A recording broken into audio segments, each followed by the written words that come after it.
बिस्मिल्लाहिर्रहमानिर्रहीम। अस्सलामुअलैकुम। मेरे चैनल में आपका इस्तकबाल है। वेलकम टू ऐसे टीचिंग जोन।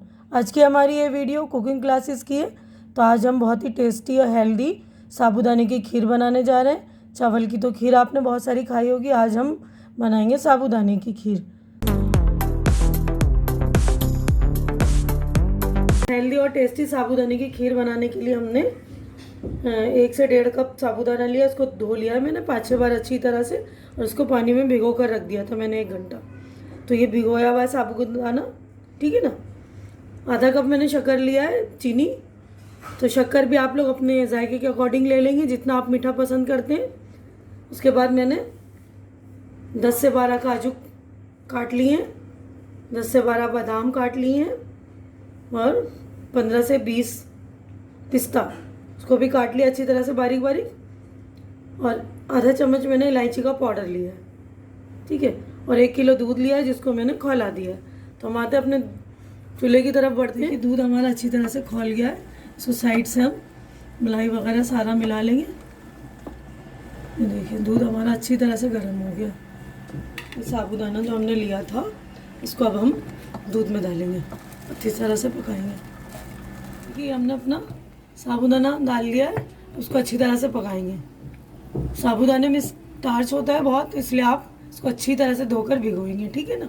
और ये बहुत ही हेल्दी होता है, इसमें कैल्शियम भी होता है, विटामिन भी होता है। तो ये बढ़ते हुए बच्चों के लिए बहुत ही हेल्दी है, और जिसको अपना वेट गेन करना है उसके लिए भी बहुत ही हेल्दी ऑप्शन है ये।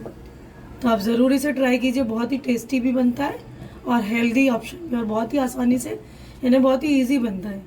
इसको हमें दूध में अच्छी तरह से पकाना है। देखिए मीडियम फ्लेम पर हमने 10 से 15 मिनट इसको पका लिया अच्छी तरह से। देखिए गल गया है, देखिए सारे दाने जो बिल्कुल ट्रांसपेरेंट आपको अच्छी तरह से नज़र आ रहे होंगे, ये देखिए। तो अब इसमें हम अपना शक्कर ऐड करेंगे, चीनी ऐड करेंगे ना, शक्कर। उसके बाद हम तेज़ फ्लेम पे अच्छी तरह से इसको, आप लोग शक्कर भी चेक कर लीजिएगा। अगर मीठा कम ज़्यादा लग रहा है तो अपने मीठे के हिसाब से, मतलब जितना आप लोग मीठा पसंद करते हैं, तो ये शक्कर ऐड कर रही हूँ मैं इसमें। और अब हम तेज़ करके इसको पकाएंगे।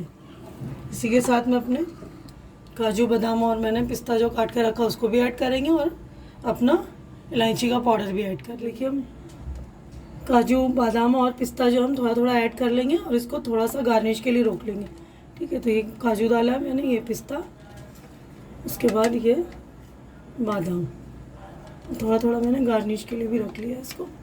उसी के साथ हम अपना इलायची का पाउडर भी डालेंगे, और अब हम फास्ट करके इसको पकाएंगे अच्छी तरह से। बिल्कुल तेज़ आंच कर लिया, और कंटिन्यू हमें आप चलाना है बिल्कुल। पहले हमने सिम कर दिया था, मतलब मीडियम फ्लेम पर। हमने बीच बीच में भी चलाया है, गलने के लिए उसको छोड़ दिया था। दूध ही में गलाया है हमने साबूदाना। बहुत ही हेल्दी ऑप्शन है बच्चों के लिए, जो बढ़ते हुए बच्चे होते हैं। इसमें कैल्शियम की मात्रा बहुत ज़्यादा होती है, तो आप लोग ज़रूर इसे ट्राई कीजिए। तेज़ मतलब फ्लेम करके इसको पका रहे हैं, हमें पकाते हुए 5 से 7 मिनट हो गए। और देखिए अच्छी तरह से हमारा खीर भी जो है गाढ़ा हो गया है ना, बिल्कुल। और सारा देख लेंगे, दाने देखिए बिल्कुल ट्रांसपेरेंट नज़र आ रहा है ना। तो इतना गलाएंगे हम, ट्रांसपेरेंट होने देंगे। अब इसको बिल्कुल ठंडा करके सर्व करेंगे। इसको 2-3 घंटे के लिए, ठंडा होने के बाद 2-3 घंटे फ्रिज में रख देंगे, उसके बाद हम सर्व करेंगे। देखिए हमने इसको फ्रिज में रख के ठंडा कर दिया 2 घंटे बाद। देखिए और भी गाढ़ा हो गया। खीर बहुत ही टेस्टी और लजीज बनी है। इसको हमने जो बचा के रखे थे ड्राई फ्रूट, उसको गार्निश करेंगे उससे हम।